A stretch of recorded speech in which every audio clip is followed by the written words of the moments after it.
Hello guys. आज के इस वीडियो में मैं आपसे बात करूंगा कि आखिर इंग्लिश लिटरेचर को हम कैसे पढ़ें। आप सभी को पता है कि दिसंबर 2023 में हमारा एग्ज़ाम फिर से होने जा रहा है। आप सभी लोग बहुत क्यूरियस हैं, अपने प्रिपरेशन को लेकर के बहुत सीरियस हैं। ऐसे में ये वीडियो बनाना बहुत ज़रूरी है ताकि आपको पता चल सके कि how to read English, how to read literature, what to read, what not to read, what is important, what is unimportant. Guys, English literature बहुत वास्ट है अपने आप में। इसका जो सिलेबस है वो ओशन है। इसका रीज़न ये है गाइज कि अगर आप 17th सेंचुरी ऑनवर्ड्स देखेंगे तो ब्रिटिशर्स जहाँ जहाँ पे भी गए, जिन भी कंट्रीज़ को उन्होंने अपनी कॉलोनी बनाई, अपना स्लेब बनाया, वो सारा लिटरेचर का पार्ट है, इंग्लिश लिटरेचर का पार्ट है। और मैं आपको बताऊं कि पूरे वर्ल्ड का ऑलमोस्ट मोर देन 40% एरिया को उन्होंने अपनी कॉलोनी बनाई।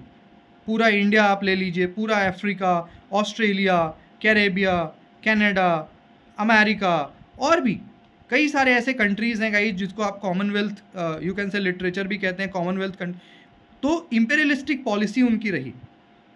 इवन इंडिया में भी इन 1757 India became colony. Okay, Africa में भी उन्होंने अपनी कॉलोनी बनाई, ऑस्ट्रेलिया को बनाया। ठीक है, अब हमें बहुत सारे लिटरेचर को पढ़ना है, not only Indian writing in English but also African literature, Canadian literature, Caribbean literature, American literature, British literature, okay, Sri Lankan literature, Bangladeshi literature. So a lot of things we need to read. ऐसे में हम कहाँ से start करें?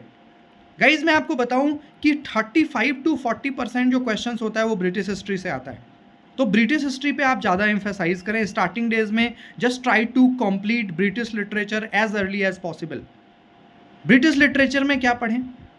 तो Geoffrey चौसर से आप start करो। जॉफ्री चौसर 1340 के अराउंड उनका जो है बर्थ है, 1400 में उनका डेथ है। तो 60 ईयर्स का टाइम पीरियड है। उनको फादर ऑफ इंग्लिश लिटरेचर भी कहा जाता है, क्योंकि भाई जॉफ्री चौसर से पहले इंग्लिश का वैसा कोई ओरिजिनेशन भी नहीं था, उतना प्रोमिनेंट भी नहीं था, उतना डोमिनेंट भी नहीं था।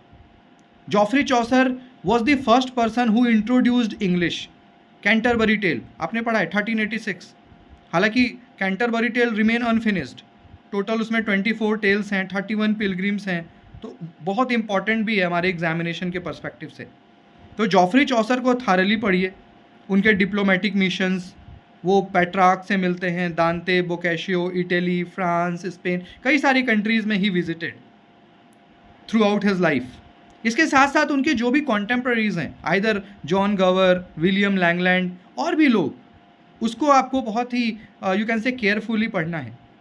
1400 के बाद और 1557 तक, from 1400 to 1557 this particular year age और you can say era is called Tottel's Miscellany era और age of barrenness.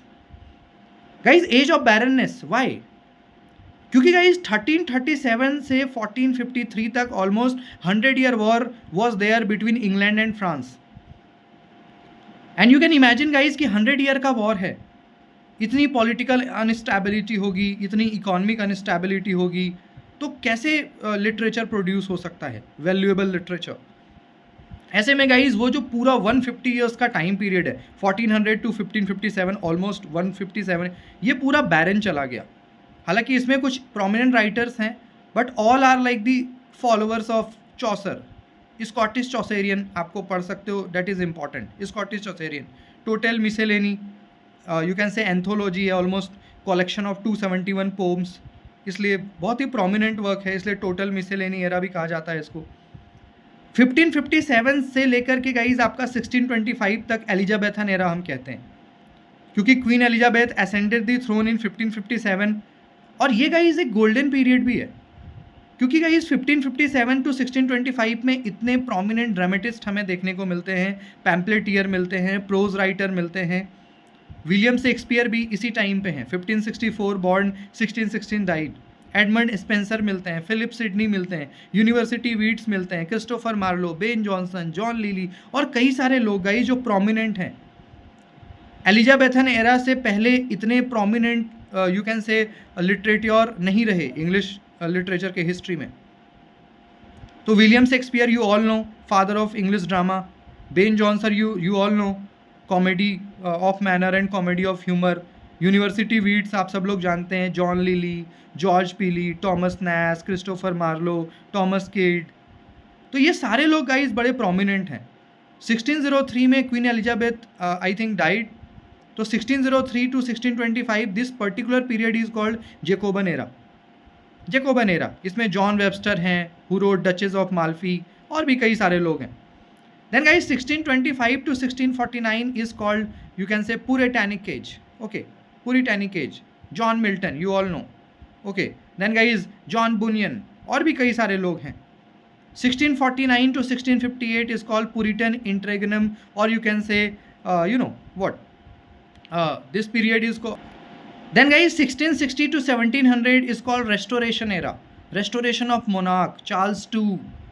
Okay, then guys, 1700 to 1745 is called Augustan era, or you can say age of Pope, Alexander Pope, you can say, Jonathan Swift, Samuel Johnson. Okay, so these people were there. And you all know guys, Alexander Pope, one of the greatest critique ever. Okay, then guys 1745 to 1798, this time period is called pre-romantic era. William Blake, you all know guys, Song of Innocence, Song of Experience, और भी कई सारे work उन्होंने लिखे. Then guys 1798 to you can say almost 1837, Romanticism, romantic era, in which we have William Wordsworth, S.T. Coleridge, P.B. Shelley, William Hazlitt, John Keats, और भी कई सारे गाइज रोमांटिक राइटर्स हैं, और सब you can say spontaneous overflow, powerful feeling, recollected in tranquillity, Wordsworth ऐसी बात करता है.